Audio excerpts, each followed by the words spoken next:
दिल्ली में एक युवक की जान चली गई। युवक की गलती बस इतनी थी कि उसने सड़क पर खुदा गड्ढा देखा नहीं। सवाल गड्ढा खोदने वालों से है कि आपने ऐसी व्यवस्था क्यों नहीं की जिससे कोई उस गड्ढे में गिरे नहीं।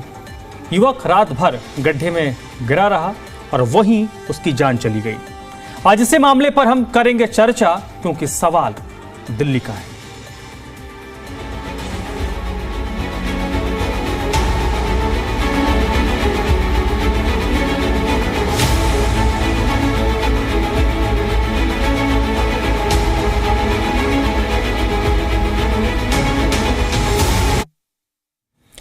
दिल्ली के जनकपुरी में हादसे ने पूरी व्यवस्था पर सवाल खड़े कर दिए हैं।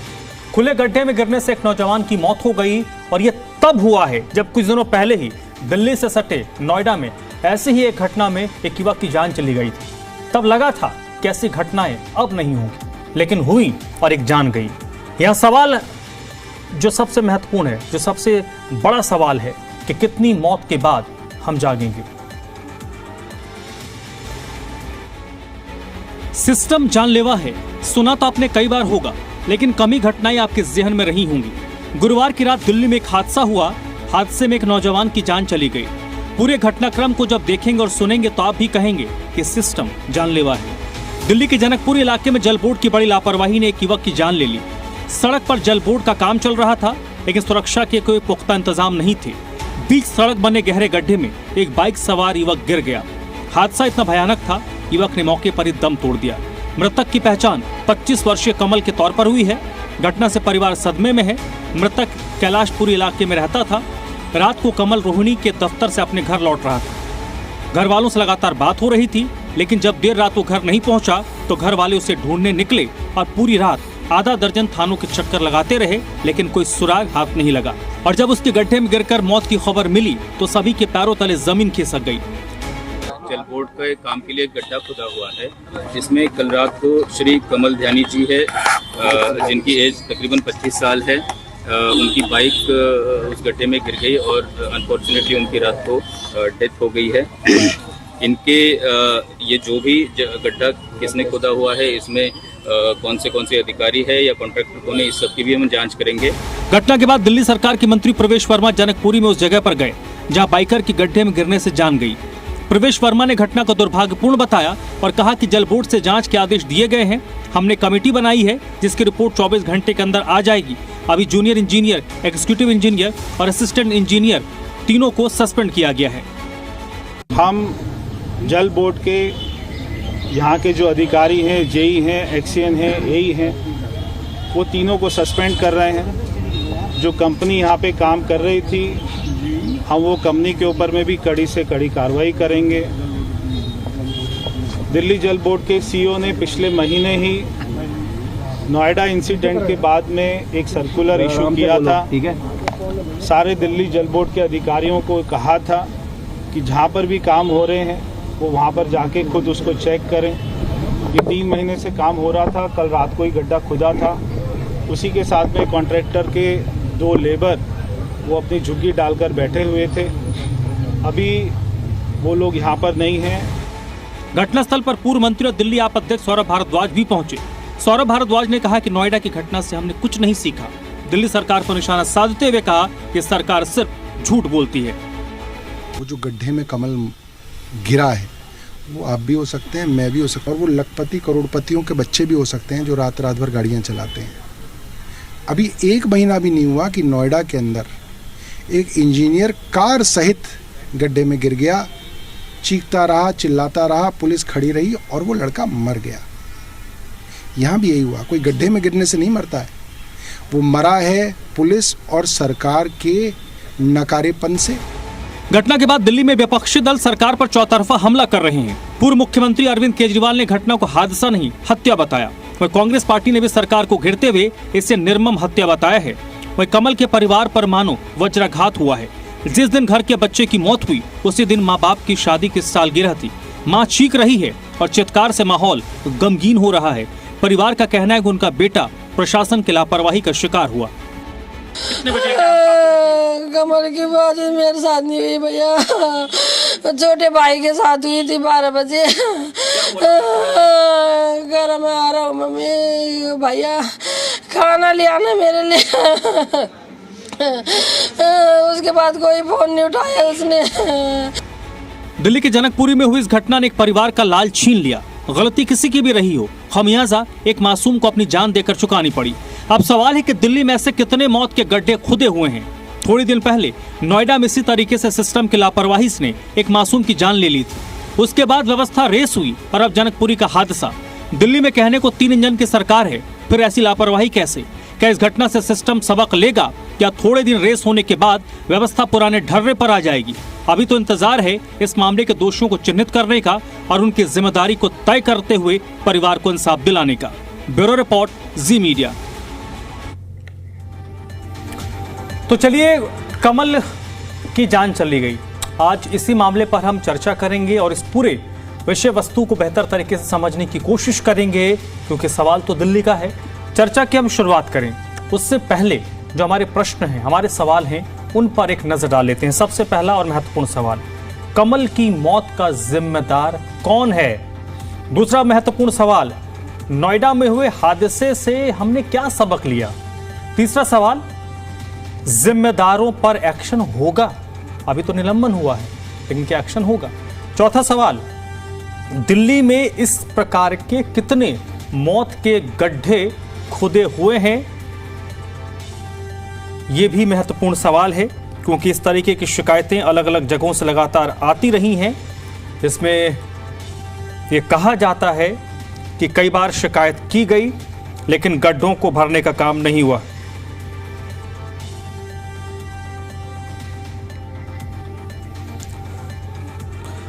तो चलिए सीधे रुक कर लेते हैं। इस वक्त हमारे साथ भारतीय जनता पार्टी के वरिष्ठ नेता और जो विधायक हैं दिल्ली के, वो इस वक्त मेरे साथ जुड़े हैं, अजय महावर जी।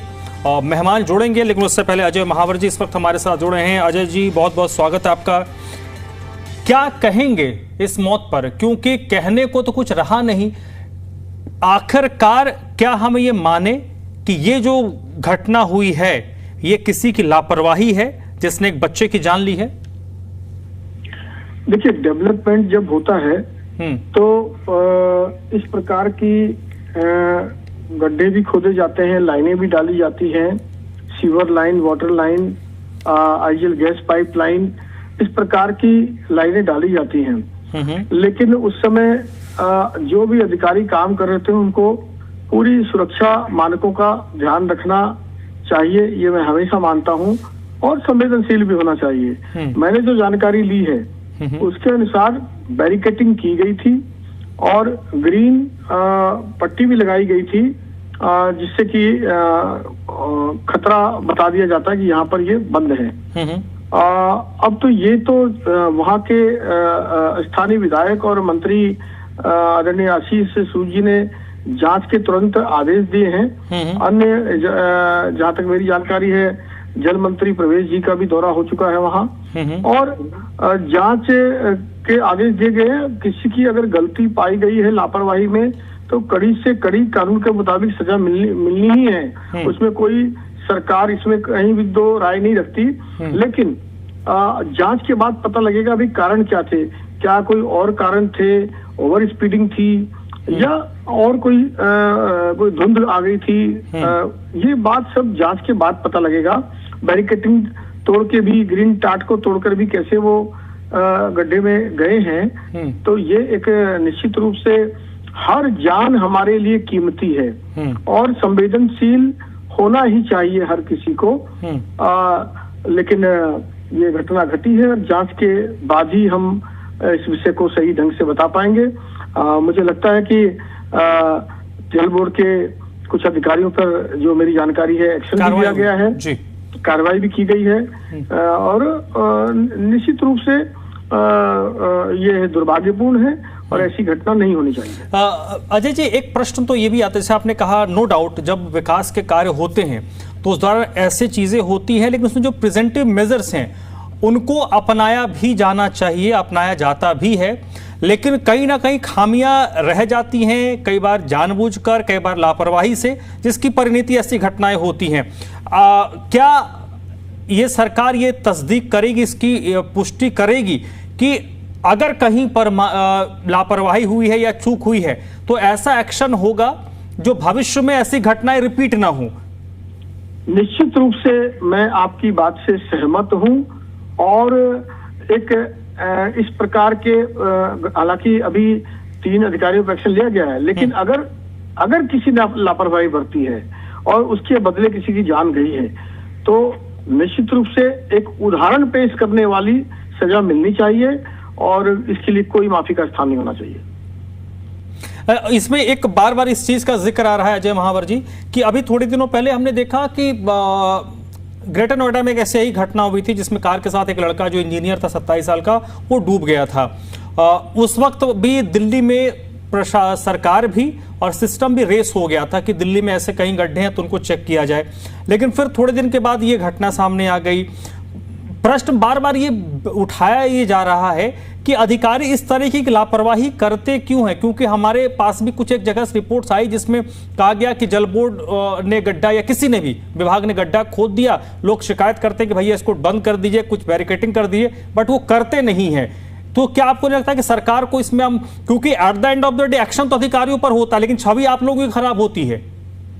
नहीं, मैं एक बात मानता हूं कि देखिए जब डेवलपमेंट होती है, क्योंकि मैं भी अपनी विधानसभा में इस बात को देता हूं, तो आपको आईजीएल गैस पाइपलाइन डालनी है, सीवर लाइन चेंज करनी है, वाटर लाइन चेंज करनी है, बीएसएस की कोई केबल अंदर डालनी है, कई तरह के काम करने पड़ते हैं और उसके लिए रोड को ट्रेंच लाइन डालनी पड़ती है। अभी आपने देखा होगा वजीराबाद रोड पर बहुत दिन नहीं हुए कि जल बोर्ड से ही एक घटना घटी थी और पाइपलाइन उसने आईजीएल वालों ने तोड़ दी थी। तो अब जब तोड़ दी थी तो उसमें 3 दिन तक पानी का संकट भी हो गया था, उसको रिस्टोर करने में समय लगा, रात दिन काम करके। तो घटना होना बड़ी बात नहीं है, लेकिन उस पर सावधानी ना बरतना, बैरिकेटिंग ना करना, उसके खतरे के लिए कोई बोर्ड ना लगाना, अगर ऐसा कुछ है तो ऐसा नहीं होना चाहिए। निश्चित रूप से हमारी सरकार संवेदनशील सरकार है और आपने देखा होगा त्वरित में भी 3 पर एक्शन लिया गया है और मैं आपको आपके माध्यम से दिल्ली एनसीआर हरियाणा के दर्शकों को भी बताना चाहता हूं, सरकार बहुत संवेदनशील है हमारी, माननीय मुख्यमंत्री, माननीय मंत्रीगण बहुत संवेदनशील है और संवेदनशील होना ही चाहिए क्योंकि इंसान हमारे लिए बहुत महत्वपूर्ण होते हैं कि जिंदगी, मैं जानता हूं इस बात को और निश्चित रूप से हम इस पर आगे और भी संवेदनशीलता के साथ अधिकारियों को कड़े निर्देश आज मंत्री जी ने दिए हैं कि अगर कोई भी घटना में पाई गई तो उस पर कड़ी से कड़ी ही कार्रवाई होगी। बहुत बहुत शुक्रिया अजय महावर जी, आपने वक्त निकाला हमसे बातचीत करने के लिए, बहुत बहुत शुक्रिया, थैंक यू फॉर ज्वाइनिंग। और अब रुख कर लेते हैं अपने मेहमानों का जिनके साथ इस चर्चा को, इस डिबेट को मैं आगे बढ़ाऊंगा। पहले उनसे आपका परिचय करवा देते हैं। भारतीय जनता पार्टी के प्रवक्ता महेश वर्मा जी हैं, पुष्पेंद्र श्रीवास्तव जी हैं, आम आदमी पार्टी के प्रवक्ता हैं, दीपक भारद्वाज साहब हैं, कांग्रेस पार्टी के नेता हैं, और राय तपन भारती वरिष्ठ पत्रकार हैं। आप सभी लोगों का बहुत बहुत स्वागत, वेलकम। सबसे पहले महेश वर्मा जी आपसे ही शुरू करूंगा। सर, जिस नोट पे इस चर्चा को मैं शुरू करना चाहता हूं, एक घटना तो हो गई, अब 2 चीजें हैं इस घटना के बाद। पहला, उस लड़के को इंसाफ मिलना और दूसरा, घटना रिपीट ना हो, इसकी तस्दीक करना, इसकी पुष्टि करना कि हम एश्योर करते हैं कि ऐसी घटना दोबारा नहीं होगी। वर्मा जी। बिल्कुल, आपने बहुत दुरुस्त बात फरमाया और मैं समझता हूं कि देखिए किसी भी सरकार का ये कर्तव्य होना चाहिए, एक उसकी प्राथमिक ड्यूटी होनी चाहिए, प्राथमिक उसका जो कर्तव्य होना चाहिए यही होना चाहिए जो आप बता रहे हैं। आप देख लीजिए पिछली सरकारों में हादसा होता था लेकिन हादसों को छिपाया जाता था। हादसा होना और हादसा छिपाना, इसमें फर्क करना पड़ेगा। याद करिए कि शीला दीक्षित सरकार में क्या हुआ, मॉरिस नगर 2009 में कितने लोग जो है उस बिल्डिंग के ढहने के बाद मरे। उसके बाद कॉमनवेल्थ गेम में देखिए किस तरह से मजदूरों की चीख पुकार आज तक भी कानों को सुनाई देती है। याद करिए कि अभी मतलब केजरीवाल सरकार में जिसमें एक आदमी भी निलंबित नहीं हुआ, और वो क्या था, वो 17 मजदूर मर गए अवैध फैक्ट्री में, जिंदा जल गए। इसी प्रकार से 43 लोग मरे अनाज मंडी में। इस तरह से करोल बाग में देखिए अर्पित होटल की घटना, राजेंद्र नगर में देखिए क्या हुआ, आतिशी मुख्यमंत्री थी, किस तरह की घटनाओं का लीपापोती किया गया।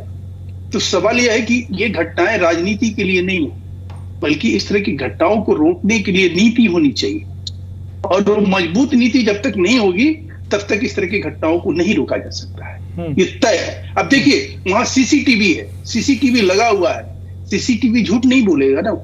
उसके बावजूद भी लगातार इसके ऊपर ये कहना सौरभ भारद्वाज जैसे जिम्मेवार लोगों को कि भाई वहां तो उसके मौत के बाद बैरिकेडिंग की गई, जबकि हकीकत यह है साहब कि 11:30 बजे रात को वो बच्चा जो है वो फोन किया, वो जो व्यक्ति है उनका फोन उनके दोस्त के पास गया है, उसकी कॉल रिकॉर्डिंग है। सुबह में ऑलरेडी वहां पे मंत्री जो आशीष जो जल मंत्री है प्रवेश वर्मा जी वो पहुंच गए, और सुबह में एक महिला की ऐसा बताया जा रहा है कि एक महिला ने जब सूचना दी पुलिस को तो पता चला कि उसमें कोई गिर के उसकी गिरा हुआ है। उसके बाद ये सारी चीजें, अब उसके बाद ये कहना, इस तरह की झूठ का प्रचार करना और इस तरह से झूठे और अनर्गल आरोप लगा के राजनीति करना एक मौत पे, उस मौत को मजाक बना देना, इससे बड़ा महापाप क्या हो सकता है, इससे बड़ा अपराध क्या हो सकता है। और इस तरह के अपराध को जन्म देना, तो क्या ये चीज को रोकना चाहिए नहीं रोकना चाहिए, इस पे कहीं लगाम लगनी चाहिए। एक जांच का विषय है, उसमें तीन इंजीनियर सस्पेंड हो गए, उसमें एफआईआर दर्ज हो गया, उसमें ठेकेदार के ऊपर गैर इरादतन हत्या के एफआईआर दर्ज हो गए, मंत्री आशीष जी गए वहां, प्रवेश जी गए। आप ये कह रहे हैं, सौरभ भारद्वाज मौके पे जाके पॉलिटिकल रिपोर्टिंग कर रहे हैं कि देखिए साहब इसके बाएं ये है, दाएं ये है, उत्तर ये है, पूरब पे ये है, पश्चिम ये है। अरे साहब कम से कम इतना तो कम से कम आपके पास अकल होनी चाहिए कि वहां सीसीटीवी है। आप क्या आरोप लगा रहे हैं, किस तरह के आरोप जड़ रहे हैं, ठीक है, और उस आरोप का मतलब नहीं वर्मा जी देखिए, वर्मा जी देखिए 2-3 चीजें हैं। जैसे आपने कहा कि मैं पुष्पेंद्र भाई आपके पास आता हूं, उससे पहले 1-2 पॉइंट यहां पर जरूर कंसिडर मैं करूंगा जो कहना जरूरी है। ये मैं नहीं, देश की सर्वोच्च अदालत ने कई बार कहा कि निलंबन कोई कार्रवाई नहीं होती है। अभी तो ये फर्स्ट फेज का मामला है जहां पर आपने एक एक्शन लिया।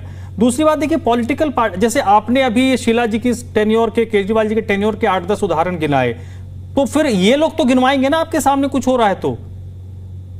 नहीं, कब मना कर रहे हैं, लेकिन झूठ तो ना बोले ना।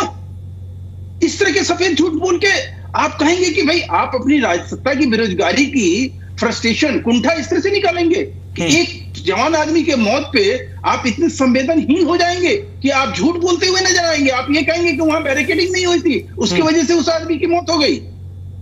अगर ये बात झूठी साबित हुई तो क्या उनके खिलाफ कानूनी कार्रवाई होनी चाहिए? चलिए ठीक है, पुष्पेंद्र जी बताइए, मैं 2 घटनाएं, बड़ा अभी हाल फिलहाल का है 2 घटना। एक तो वो जो युवराज लड़का है 27 साल का, जो ग्रेटर नोएडा में जिसकी जान गई, मतलब कि वो लड़का डूब रहा है, सामने 50-100 लोग खड़े हैं, वो देख रहे थे, यहां तो चलिए कम से कोई था नहीं। एक और घटना जिसका सीसीटीवी फुटेज आया था, उसका ज्यादा जिक्र नहीं आया, बट मुझे अभी मेरे जहन में आ गया। ग्रेटर नोएडा पर आप आएंगे ना तो वहां पर एक 4 मूर्ति चौक है, वहां पर एक अंडरपास का काम हो रहा है, उसमें एक लड़का लड़की है, वो भी 20-22 साल के दोनों लड़का लड़की थे। रात को 12:30-1 बजे वो आते हैं और उसके अंदर वो चले जाते हैं, उसमें दोनों की स्पॉट पे डेथ हो जाती है। क्योंकि वो बहुत आप जो गौर चौक जिसको बोलते हैं, किसान चौक भी बोलते हैं, 4 मूर्ति कहते हैं, वहां पे सीसीटीवी चारों तरफ है, तो उसका फुटेज आया। वो जो लड़का बाइक पे था, हाई स्पीड बाइक थी और उसकी स्पीड कम से कम 150 से ऊपर थी, और उसमें 1:30 बजे रात को उसने हुआ तो सामने आ गया कि भाई उसकी गलती थी वहां पर, तो उस पर ज्यादा कोई एक्शन हुआ नहीं। मसला यह है कि कैसे हुआ नहीं हुआ, मूल प्रश्न यह है कि गड्ढा अगर था, एक होता है ना कि एक जो आप टेप बांध दें, तो टेप का क्या है भाई, अगर कोई बढ़ गया तो बढ़ गया। आपने अगर उस तरीके इतना बड़ा गड्ढा है तो आप इस तरीके से तो बैरिकेडिंग करेंगे ताकि कोई अगर टकराए भी तो इधर ही रहे, आगे ना जाए।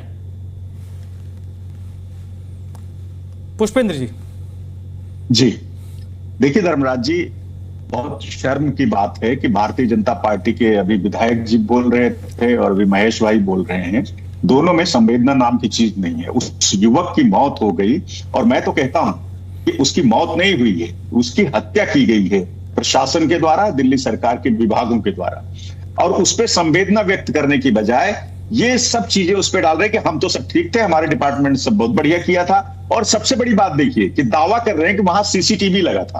अरे भाई, हम कह रहे हैं कि वहां ना तो बैरिकेटिंग थी, ना ही वहां कोई वो ग्रीन पट्टी की जो बात बता रहे हैं उससे वो लगी हुई थी, वो सब कुछ भी नहीं था। और अगर था तो मैं आपके चैनल के माध्यम से अभी मैं चैलेंज करता हूं, महेश वर्मा जी सीसीटीवी फुटेज दिखा दें कि वहां पे बैरिकेटिंग हुई थी। अब बताइए, एक युवक 25 साल का नौजवान है, 25 साल का नौजवान है, वो क्या बैरिकेटिंग को हटा करके और पहले पट्टी को हटा करके उसके बाद अपनी मोटरसाइकिल लेकर के उसमें जंप करेगा? उसको सुसाइड करना था क्या? सर, बेवकूफी वाली बात कर रहे हैं आप लोग। अरे आप जिम्मेदारी लीजिए कि हाँ, प्रशासन की लापरवाही है, हमने गलत तरीके से उस गड्ढे को खोदा और उसको ढका नहीं, वहां बैरिकेटिंग नहीं की। जो भी लापरवाही है आप जांच करिए, उसके बाद निष्कर्ष में। आप तो पहले ही बता दे रहे हैं कि वहां सीसीटीवी फुटेज लगा था। अरे दिखाइए ना सीसीटीवी फुटेज में कहां पे बैरिकेटिंग कर रखी है आपने। और रही बात, दूसरी बात यह है कि एक युवक की मौत पे इनको संवेदना नहीं है। इनका एक कार्यकर्ता, मैं आपको बताता हूं, यमुना जी में मछली खिलाने गया था, इनका कोई मंडल अध्यक्ष था, उसकी मौत हो जाती है, पैर फिसल जाता है, यमुना में डूब के उसकी डेथ हो जाती है।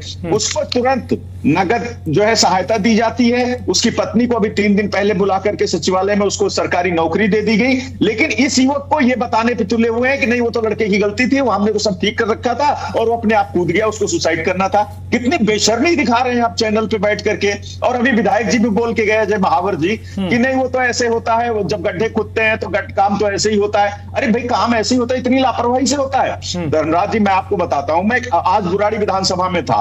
आप बुराड़ी विधानसभा जाकर के देखिए, वहां पे एकमात्र उसके साथ आप समझिए कि लाइफ लाइन है बुराड़ी की, वहां पे काम चल रहा है। वहां काम करीब 2-2.5 साल से चल रहा है, लेकिन पहले इतनी दिक्कत नहीं थी। अभी लगभग 1 साल से वहां पे ये हालत है कि 20-20 फीट के गहरे गड्ढे खोदे गए हैं सीवर लाइन के, और कहीं भी बैरिकेटिंग नहीं है। मैं दावा करता, चैलेंज कर रहा हूं, आप अपनी कैमरा टीम को भेज दीजिए, आप देखिएगा सड़क के दोनों तरफ 100 फुट की रोड है और सड़क के दोनों तरफ इतना बुरा हाल है, घुटनों तक पानी भरा हुआ, इतने बड़े बड़े गड्ढे हैं कि एक दिन एक कार पूरी उसके अंदर समा गई, बड़ी मुश्किल से उसको निकाला गया।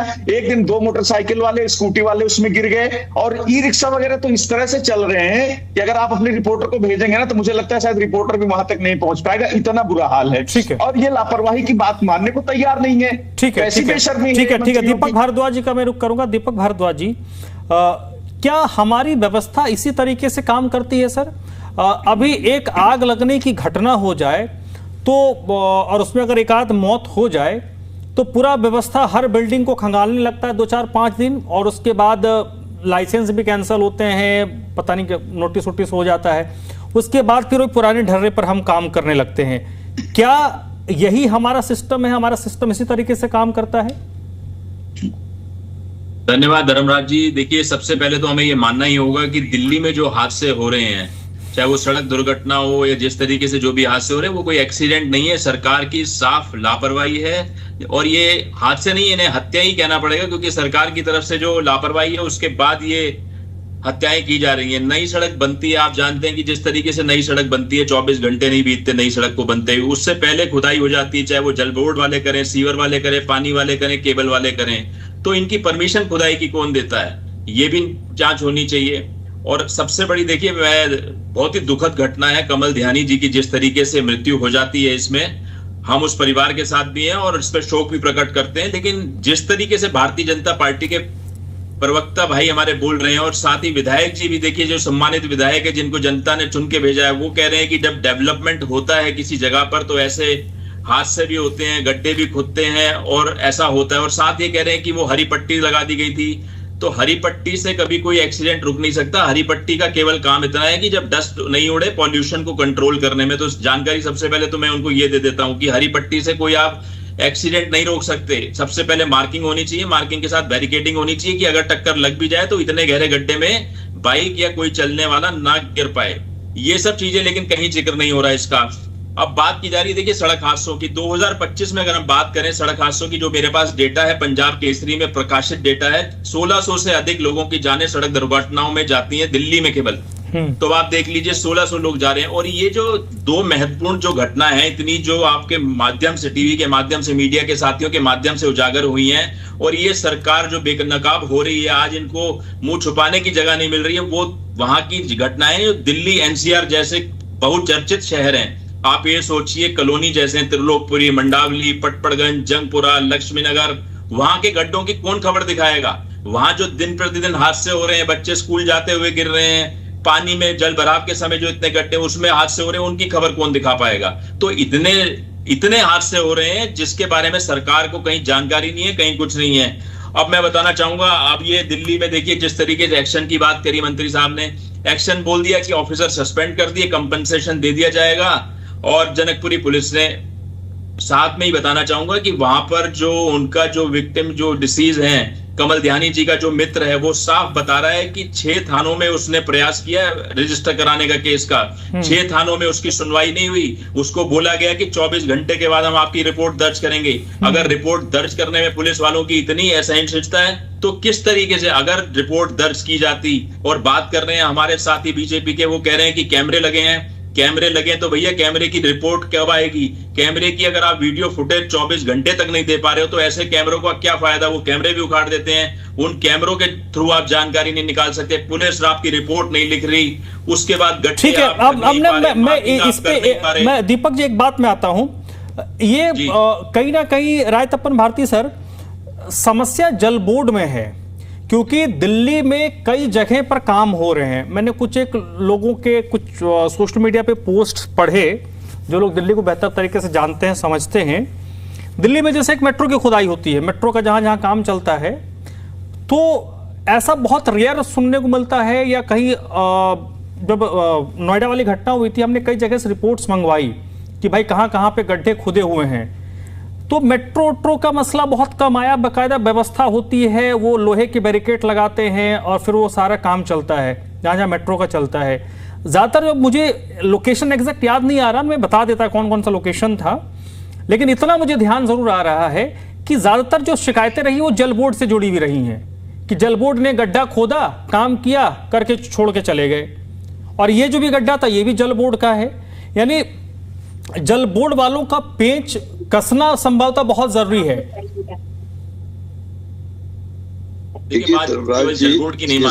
मैं आता हूं दीपक जी, आता हूं। हाँ सर, राय तपन भारती। धर्मराज जी, जिस गंभीर विषय पर आज हम बात कर रहे हैं, मुझे चिंता है कि राजनीतिक जो जिम्मेदारी होनी चाहिए वो उसमें बहुत कमी आ गई है।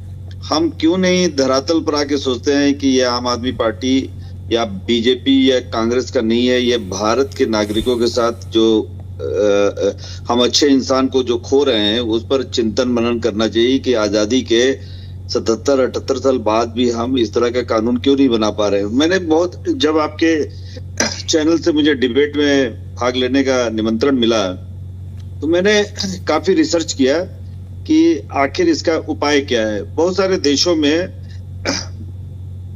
मुझे जानकर अच्छा लगा कि वहां ठेकेदारों की जिम्मेदारी है कि वो एक्सीडेंट ना हो उसके लिए चाक चौबंद व्यवस्था करें। इसके लिए ऑफिसर स्पॉट का मुआयना करते हैं। कहीं ना कहीं सिस्टम में खोट है, तभी तो ये एक्सीडेंट हुआ, कमल की जांच चली गई। और ये पहली घटना नहीं है। 1500 का फिगर बहुत बड़ा फिगर है। एक साल में राष्ट्रीय राजधानी में हम गंवा रहे हैं। ये चाइना और अमेरिका में 300 से 500 लोग सड़क हादसों के कारण मारे जाते हैं, और हमारे भारत देश का आंकड़ा 4.5 लाख 5 लाख के बीच में एक साल में 4.25 लाख लोगों की जान जा रही है। कितनी शर्मनाक बात है कि हम एक तरफ कहते हैं कि दुनिया की चौथी अर्थव्यवस्था बनने जा रहे हैं, और दूसरी तरफ हमारे जो होनहार जो लोग हैं वो सड़क हादसों का शिकार हो रहे हैं। पहली बात है कि जल बोर्ड ने इस तरह के नियम कानून क्यों नहीं बनाए जिसमें उनसे एश्योरेंस लिया जाता है लिखित में। जैसे हम बैंक से होम लोन लेते हैं तो 40, 50 या 60 पन्नों का साइन कराता है बैंक का मैनेजर कि आप कहीं लोन की अदायगी करने से चूक न जाए। तो ये ठेकेदार से भी इस तरह के ये हलफनामा लेने की जरूरत है कि आप जब सड़कों की खुदाई करोगे और वाटर पाइप के लिए जब भी आप कुछ काम करोगे तो आप सुरक्षा का इंतजाम करेंगे। नहीं यदि व्यवस्था करेंगे तो आपके ऊपर आर्थिक जुर्माना लगेगा, आपके ऊपर FIR होगा। इस तरह का मैंने जब पता लगाया तो मालूम हुआ कि दिल्ली जल बोर्ड में इस तरह के कड़े नियम अभी तक नहीं बने हैं। आखिर इतनी लापरवाही जिम्मेदारी कौन लेगा? आम आदमी पार्टी ने भी शासन किया, कांग्रेस ने भी शासन किया, भारतीय जनता पार्टी को पुनः शासन का मौका मिला है। तो मैं समझता हूं कि एक दूसरे पर आरोप प्रत्यारोप की बजाय जो कमियां हैं उसमें सुधार लाने की जरूरत है। हम अक्सर विदेश के तमाम अन्य देशों की तारीफ करने में बड़ा शर्म महसूस करते हैं कि भारत के बारे में कमियां बताते हैं, अन्य देशों की तारीफ करते हैं। तारीफ का मतलब ये नहीं है कि हमारे इंजीनियर में कमी है, तारीफ का मतलब ये नहीं है कि हमारे देश के विकास में कोई कमी है। हमने जो कुछ कानून और नियम बनाए हैं उसमें कुछ और करेक्शन और सुधार की जरूरत है। हो रहा है सुधार, ऐसा मैं नहीं कहूंगा कि सुधार नहीं हो रहा है। नेशनल हाईवे की क्वालिटी पहले से बेहतर बनी है।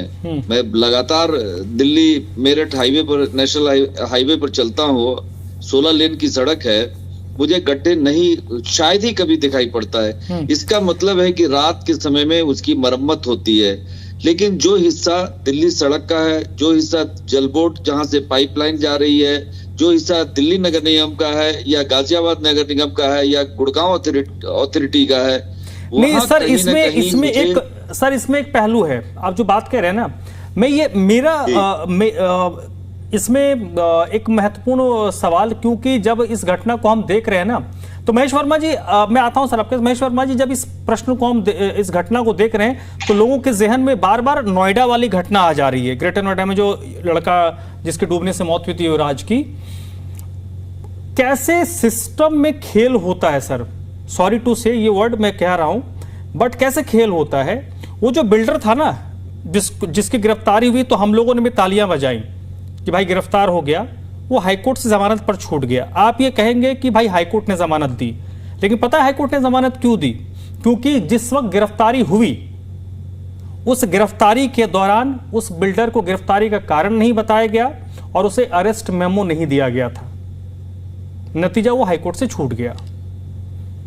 तो जब इतने संजीदगी वाले मामले पर इस तरीके का काम हो रहा, जो आप बात कह रहे हैं, इस बात में कोई संकोच नहीं है इस चीज को स्वीकार करने में कि इस तरह की चीजों को जो है कहीं ना कहीं सिस्टम में, या कह लीजिए कि प्रशासनिक लेवल पे, या जो कहीं इस तरह की कर्तव्यहीनता या नेग्लिजेंस जो है, कोई भी सरकार हो, हमला जमला है, जब इस तरह की चीजें जब सामने आती है। और देखिए, कोर्ट कचहरी जो है, कोई चीज अगर ऐसी चीज दिखाई देती है तो जज और न्यायालय वो भी कहीं ना कहीं इस चीज को पॉइंट आउट करता है कि भाई क्या हम इसमें जमानत देते हुए किन किन चीजों का ध्यान रखें।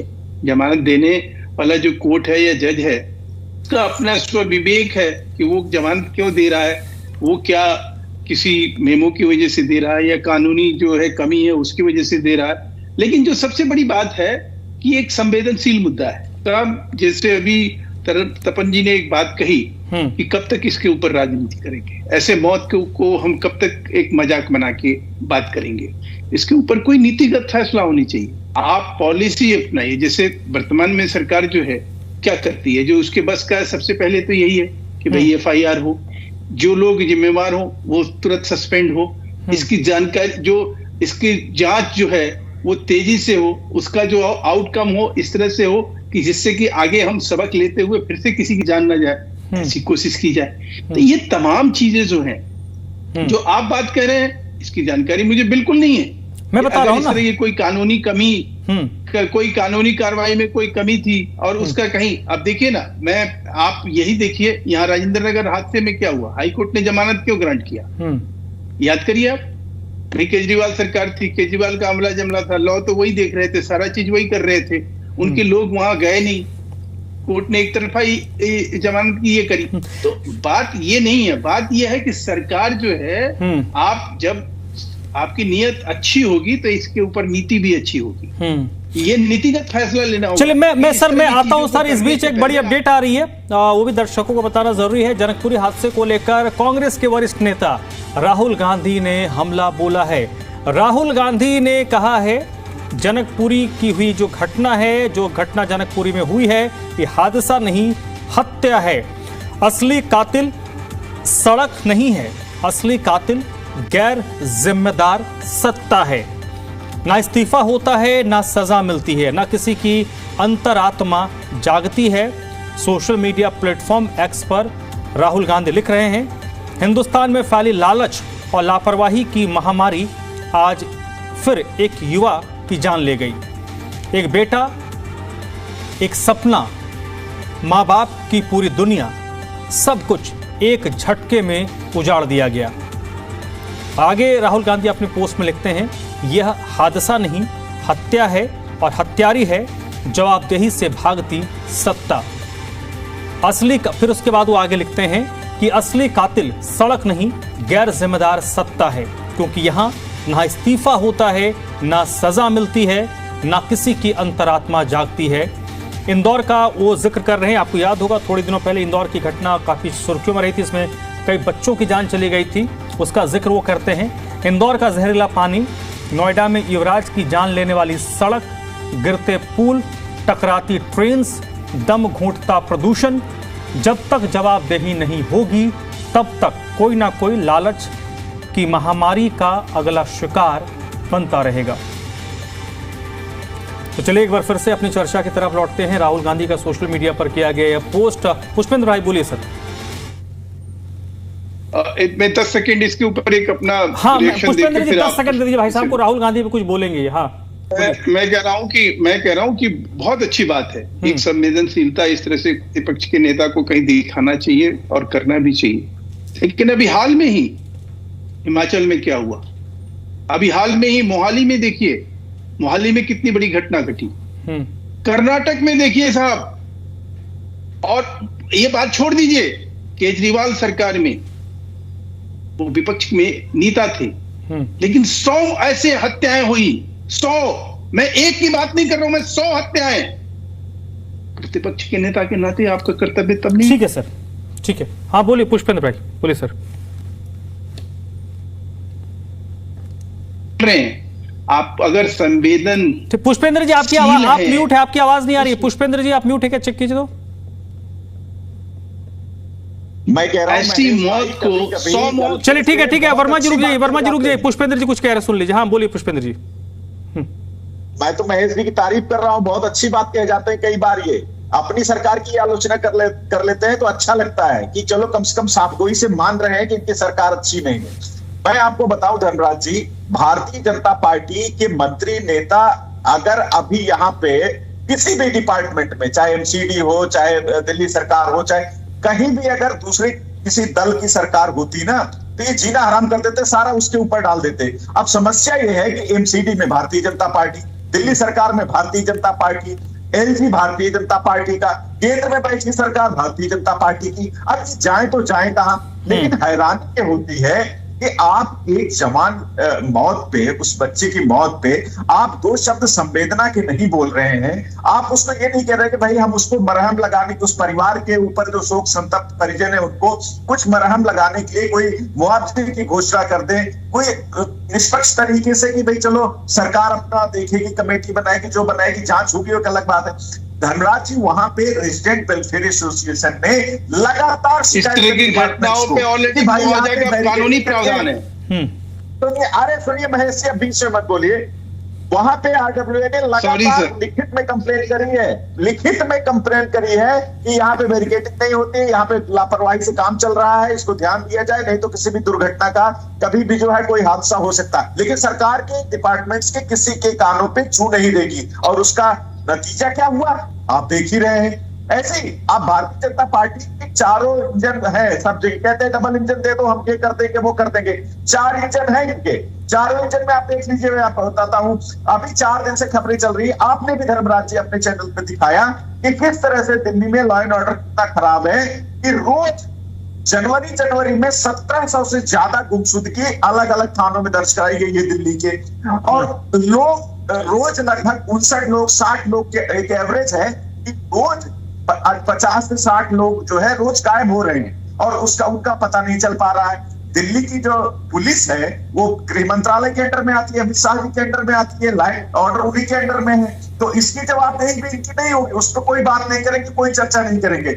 अभी देखिए किराड़ी में एक कॉलोनी है, वो कॉलोनी पूरी पानी में इन्होंने डुबो दी। भलसवा का कूड़ा ले जाकर के वहां पे डंप कर दिया और पूरी कॉलोनी में पानी भर गया, और पानी भरने के बाद वहां के निवासी या तो ताला बंद करके बेचारे घर कहीं दूर भाग गए हैं, मजबूर है वो कहीं और जाकर के, कोई किराए पर रह रहा है, कहीं कोई शिफ्ट हो गया है। तो आप एक जगह का कूड़ा उठा करके वहां डंप कर रहे हैं। डीडीए का ये काम है, डीडीए कर रहा है, और डीडीए किसका है? उसके मालिक एलजी किसका है? भारतीय जनता पार्टी का है। ठीक है। तो आप हर जगह आप लापरवाही कर रहे हैं, आपकी सरकार लापरवाही कर रहे हैं, कहीं गलती तो मानिए कम से कम। हाँ ठीक है मैं उस लापरवाही और गलती वाले एक्सपेक्ट पे राय अपन भारती जी बेहतर बताएंगे, मैं उनके पास जब जाऊंगा तब। दीपक भारद्वाज जी, एक प्रश्न ये आता है कि ये मैंने जो शुरुआत में प्रश्न किया था कि आज के तारीख में ये सुनिश्चित करना कि दिल्ली में इस तरीके के गड्ढे नहीं हों, और इसकी जिम्मेदारी हम लोगों की भी है, और दिल्ली के तमाम वो पॉलिटिकल कार्यकर्ता जो किसी भी विचारधारा से हों, किसी भी दल से हों, वो ये सुनिश्चित करें किस तरीके के जो गड्ढे हैं अलग अलग जगहों पर, उसको वो रेखांकित करें, उसको पब्लिक के सामने लाएं, जिम्मेदार लोगों के सामने लाएं और बताएं कि हो सकता है कि अगर इसको ना ठीक किया जाए, इसको दुरुस्त ना किया गया तो कोई कमल यहां भी अपनी जान गंवा सकता है। धर्मराज जी, बहुत अच्छा सुझाव दिया आपने। इस शो को चला रहे एंकर हैं आप, उसके बाद इतना अच्छा सुझाव दिया आपने, हम सबको इस सुझाव को एक्सेप्ट करना चाहिए। और मैं बताना चाहूंगा, संगठन में दिल्ली कांग्रेस के हमारे नेता देवेंद्र यादव जी के नेतृत्व में संगठन कहीं ना कहीं काम कर रहा है। हम वो चीजें उजागर कर रहे हैं जो इस दिल्ली को संवारने के लिए जरूरत है। क्योंकि देखिए, महेश वर्मा जी ने तो जिस तरीके से बात कर दी, मौत का आंकड़ा ही निकाल दिया पुराना, और कंपटीशन में आ गए, कई राज्यों तक पहुंच गए। तो राज्यों की अगर बात कर रहे हैं, शीला दीक्षित जी की भी इन्होंने बात करी, कॉमनवेल्थ की बात करी, तो इन्होंने ये भी याद रखना चाहिए था कि शीला दीक्षित जी के समय पे नारे नहीं, रीलबाजी नहीं होती थी, काम होते थे। मेरी दिल्ली मैं ही संवारूं, ग्रीन दिल्ली, क्लीन दिल्ली, ऐसी कई योजनाएं बनाई थी जिनकी वजह से आज हरियाली है दिल्ली में। आज सड़कें आप देख रहे हैं, 12 पुलिया का प्रोजेक्ट किया जाए, फ्लाईओवर का जल बताया जाए, ऐसी कई जगह है। लेकिन अब जो जवाबदेही वाला प्रशासन बचा नहीं है, प्रशासन खुला है, प्रशासन को किसी का भय नहीं है। ट्रिपल इंजन की सरकार जरूर कहते हैं, लेकिन काम चल नहीं रहा बिल्कुल भी। हर तरीके से दिल्ली त्रस्त है। बात की जाए किसी भी स्थिति में, चाहे मानसून आता है तब परेशान होती है दिल्ली। अब मानसून के बिना आप देखिए, बीजेपी के नेता तो ये कह रहे हैं कि कहीं धुंध आ गई होगी, कहीं गड्ढा टकरा गई होगी बाइक। मतलब आप ये ब्लेम करने की कोशिश मत कीजिए, आप देखिए समाधान क्या है। आप ये देखिए कि क्यों ऐसा हुआ, इसकी जवाबदेही तय करिए। पीडब्ल्यूडी क्यों जवाब नहीं देती, क्यों इतने गड्ढे हैं, खुले गड्ढे अब तक क्यों हैं, मौतें क्यों हो रही हैं। और बिल्कुल सही कहा हमारे नेता ने कि ये हत्या है, ये प्रशासन की लापरवाही है, ये कोई एक्सीडेंट नहीं है, ये हत्या है बिल्कुल। इसमें जवाबदेही तय करनी पड़ेगी और इंश्योर करना पड़ेगा अगले 24 घंटे में ऐसी कंस्ट्रक्शन कहीं ना हो रही हो पूरी दिल्ली में। जिस भी जगह पर हो रही हो वहां पर मार्किंग। चलिए मैं बीजेपी को, चलिए सर ये ऑन रिकॉर्ड है, मैं आम आदमी पार्टी के जितने लोग हमें देख रहे हैं, सुन रहे हैं, बाद में सोशल मीडिया पर देखेंगे सुनेंगे, कांग्रेस पार्टी के भी, मैं भी अपने रिपोर्टर्स दौड़ाऊंगा। लेकिन हमारी जो संख्या है ना सर, वो सीमित है। हमारे जितने रिपोर्टर दिल्ली में घूम रहे हैं, स्ट्रिंगर घूम रहे हैं, उनसे ज्यादा कार्यकर्ता आप लोगों के हैं। तो उनको बोलिए और आप अपने सोशल मीडिया हैंडल पर डालिए, वो सबसे आसान तरीका है। वहां हम भी देखेंगे किस जगह पर इस तरीके गड्ढे खोदे हुए हैं जहां पर कोई सुरक्षा नहीं है। तो बिल्कुल, क्योंकि ये कंबाइंड एक्सरसाइज होगा, क्योंकि सिर्फ मीडिया कुछ नहीं कर सकती, सिर्फ पॉलिटिकल पार्टी या अपोजिशन कोई कुछ नहीं कर सकता। सत्ता पक्ष की भी मैं बात करूं, कई बार तो आपको उन तक बात पहुंचानी भी होगी। कई बार होता है लोअर लेवल पर ही बात रह जाती, लोअर लेवल पर खारिज हो जाती, ऊपर तक मामला जा ही नहीं पाता। वो भी एक पक्ष है, ऐसा नहीं मैं उनको खारिज कर रहा हूं। राधा भारती जी, एक मैं दूसरा एस्पेक्ट यहां पर आता हूं सर। ऐसी घटनाओं में देखिए पॉलिटिक्स, अब जब हम बात करते हैं क्षरण हो रहा है, तो हर चीज का जब क्षरण हो रहा है तो उसमें हमारी राजनीति का भी क्षरण हो रहा है। ये तो हर दल के साथ है ना कि जब वो किसी पर आरोप लगाते हैं तो अपने सहूलियत के हिसाब से आरोप लगाते हैं। वो कोई ABCDEFGHIJ कोई भी पार्टी हो, वो अगर आप बीजेपी वालों से पूछिए तो वो हिमाचल, झारखंड, बंगाल, पंजाब, तेलंगाना, कर्नाटक यहां पे नुक्स निकालेंगे। विपक्ष वालों से पूछे वो उत्तर प्रदेश, हरियाणा, राजस्थान, मध्य प्रदेश, छत्तीसगढ़, उड़ीसा में नुक्स निकाल देंगे, बट वैसी घटना जब दूसरी जगह पे वहां पे नहीं निकालेंगे। ये एक बड़ा ड्रॉबैक और सेटबैक हो गया है आज की तारीख में। देखिए, राजनीतिक दलों के साथ मीडिया की भी जिम्मेदारी बनती है। जब नोएडा में जो पानी, जहां पानी जमा था बिल्डर के प्रोजेक्ट प्रोजेक्ट के लैंड में। उसके बाद मैंने देखा अंग्रेजी का एक अखबार जो दिल्ली से छपता है, उसने एक अभियान चलाया कि नोएडा में कहाँ गड्ढे वाली सड़क है जहां पर मौत कभी भी मौत का शिकार कोई भी हो सकता है। बहुत अच्छा लगा मुझे देखकर कि मीडिया के अभियान की जब अखबार में छपता था, अगले दिन वहां नोएडा अथॉरिटी के इंजीनियर पहुंचकर उसकी रिपेयरिंग करने लगते थे। हमें सबक लेने की जरूरत है कि एक इंसान की कीमत बेशकीमती है और उसका आप मूल्य या उसकी अंदाजा नहीं लगा सकते कि कितना बड़ा लॉस होता है किसी व्यक्ति के जाने से। 1500-1600 व्यक्ति केवल दिल्ली में जा रहे हैं सड़क हादसे में। उसमें पीडब्ल्यूडी की जिम्मेदारी है, उसमें दिल्ली नगर निगम की जिम्मेदारी है, दिल्ली जल बोर्ड की जिम्मेदारी है। सजा मिलेगी तो किसको मिलेगी और कैसे मिलेगी? कि भय क्यों समाप्त हो गया? भय खत्म होने के कारण ही तो ये घटनाएं हो रही हैं। ठेकेदार को इस बात का इल्म नहीं है कि यदि एक्सीडेंट होगा तो हम जेल जाएंगे और कम से कम हम 10 साल या 20 साल हमें भारतीय जेल की सलाखों के पीछे रहना पड़ेगा। उसे पता है कि हमारे ऊपर FIR होगा और अधिकतम हफ्ते 10 दिन में हमें बेल मिल जाएगा। तो कानून में कमियां हैं, नुक्ता है। अमित शाह ने कानून में बहुत तब्दीली लाई, सुधार लाया। IPC के एक्ट बदले गए, CRPC में बदलाव आया। तो हम समझते हैं कि इस मामले में भी आगे बढ़कर करना चाहिए। इसमें शहरी विकास मंत्रालय को पहल करने की जरूरत है कि इस तरह की चीजों को लेकर नियम और कानून बनना चाहिए कि ठेकेदार की कितनी जवाबदेही है, उसकी मॉनिटर करने वाले असिस्टेंट इंजीनियर से लेकर सुपरिटेंडिंग इंजीनियर, चीफ इंजीनियर की कितनी जिम्मेदारी है।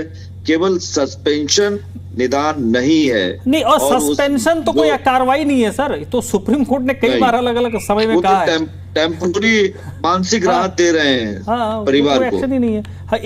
एक बात जो निकल कर सामने आई थी, जैसे मैंने कहा, हमें केवल दिल्ली की नहीं बात करनी चाहिए, हमें दिल्ली NCR की बात करनी चाहिए। अग्री। दिल्ली से भी बुरा हाल गाजियाबाद की सड़कों का है, फरीदाबाद की सड़कों का है, गुड़गांव में भी हमने देखा है कि खतरनाक सड़कें हैं। यदि इसके कारण सर देखिए, इस पे ना एक महेश वर्मा जी के पास मैं जाऊंगा, मेरा समय कम है, जल्दी से महेश वर्मा जी, एक ना मैं जो मैंने बात कही उसको मैं ना थोड़ा पुष्ट कर देता हूं कि कई बार लोग एक सड़क है दिल्ली में, हमारे ऑफिस फिल्म सिटी के आसपास ही, अभी 4-6 महीना पुराना मसला है। बहुत क्लीन सड़क है, कोई आराम से भी बाइक में 60, 70, 80 की स्पीड में चलेगा, लोग चलेंगे। उसी सड़क पे अचानक से बीच में क्या है ना, 2 फीट का गड्ढा इतना चौड़ा।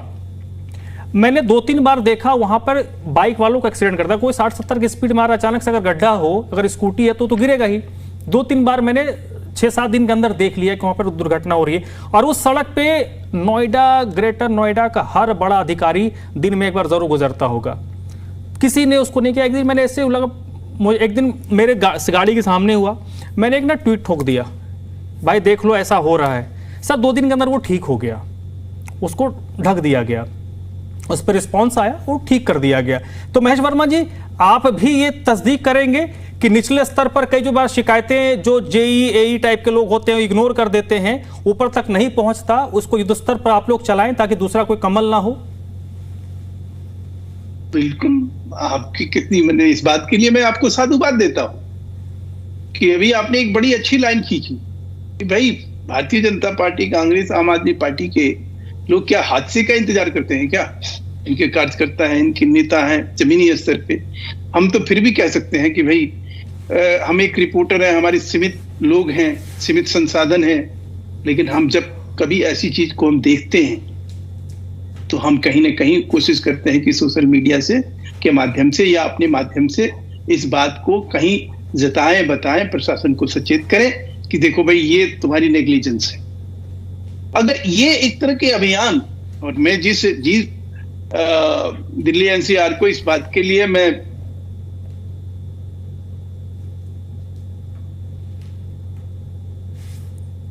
चाह सकता, जो अभी तपन जी जो आंकड़े बता रहे थे, कह रहे थे, इतना बड़ा विशाल देश है, इसमें 150 करोड़ की आबादी। अब ठीक है सर, आपके ऑडियो में कोई दिक्कत है? जल्दी से मैं भाई साहब को, हाँ जल्दी 10 सेकंड जब इस तरह का, पुष्पेंद्र भाई साहब जल्दी। आप मेरा धर्मराज, हाँ देखिए, मैं ये कह रहा हूँ धर्मराज जी, जल्दी ये ऐसे प्रयास होने चाहिए, सबको मिलकर करना चाहिए, मौत को राजनीतिक मजाक नहीं। ठीक है, हाँ पुष्पेंद्र जी। अरे भाई सरकार आप चला रहे हो महेश जी, किसके लिए आप कह रहे हो? मीडिया कर देगी, कांग्रेस वाले कर देंगे, आम आदमी पार्टी वाले कर देंगे। आप सरकार में बैठे, आपकी जिम्मेदारी है। मैंने अभी आपको एक उदाहरण दिया कि आज मैं बुराड़ी विधानसभा गया था, मैंने देखा वहां धर्मराज जी, मैं बताऊं आपको कि 100 फीट की सड़क है और 100 फुट की सड़क में बीच में नहीं सर, मैंने कहा ना, मैं अब उसको, मैं उस लड़ाई झगड़ा के नोट पे इसको नहीं, पुष्पेंद्र जी आपको पूरा हक है, आपको पूरा सुनिए, आपको पूरा हक है, अधिकार है उनको पॉलिटिकली डाउन करने का, क्योंकि वो आपका काम है। लेकिन मेरा जो काम है मैं उसको अपने हिसाब से प्रेजेंट करूंगा। मेरा यह मत है कि आम आदमी पार्टी, कांग्रेस पार्टी और बीजेपी वाले भी बताएं कि कहां पर, किस इलाके में बड़ा गड्ढा खुदा हुआ है, ताकि वो मौत का गड्ढा फिर किसी की जान ना ले। ये हमारी भी जिम्मेदारी है, आप सभी लोगों की जिम्मेदारी है। रेजिडेंट वेलफेयर एसोसिएशन ने इसके लिए लिख के दिया है। चलिए सर, समय इतनी इजाजत देता है। बहुत बहुत शुक्रिया महेश वर्मा जी, पुष्पेंद्र जी, दीपक जी, बहुत बहुत शुक्रिया, रायतपन भारती जी, थैंक यू फॉर ज्वाइनिंग। छोटे से ब्रेक रोकेंगे, फिर लौटते हैं।